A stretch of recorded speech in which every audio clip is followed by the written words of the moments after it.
Ito nga pala, natapos na namin yung Avanza na maingay. Natapos na namin tong ikabit yung head. Ginabi na kami ngayon. Andito, paandarin pa namin ngayon. Titingnan namin kung problema pa rin to katulad dati na maingay. Sana hindi na bumalik yung ingay para hindi na ako mag-ulit ng trabaho. So, titistingin na namin ngayon. John, i-on mo muna. 3 beses lang. So, ito yung unang paandar. Titingnan namin kung ano talagang nangyayari dito sa makina na to. Nagawa na ito eh. So, start mo. So, ito ngayon yung andar niya. Yung Avanza, ito ngayon ang andar niya. So mamaya maya, painitin ko lang ng kaunti. Maging normal pa temperature muna bago ko i-rev tong makina nito. So wait lang until na mag-normal yung temperature nito. So yung ingay na yan, patayin mo muna ilaw nga. So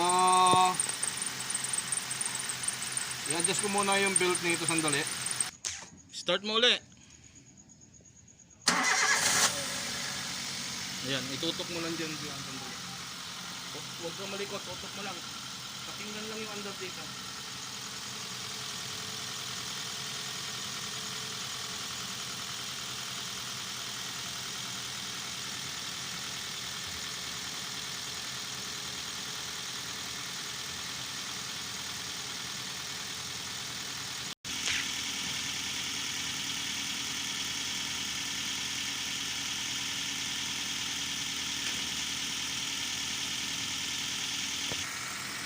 So, ito na ngayon.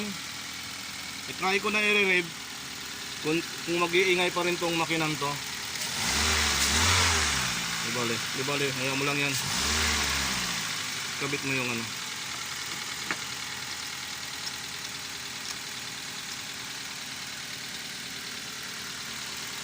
Revolution ko na.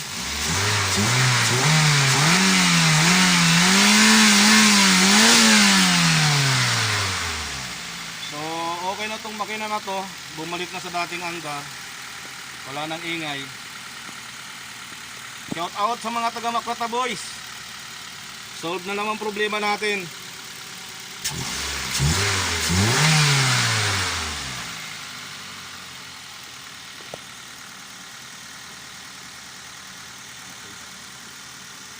So ayan, ganyan siya katahimik ngayon umandar.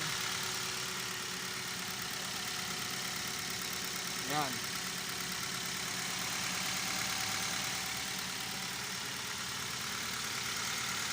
Dati kung marinig nyo andar nito.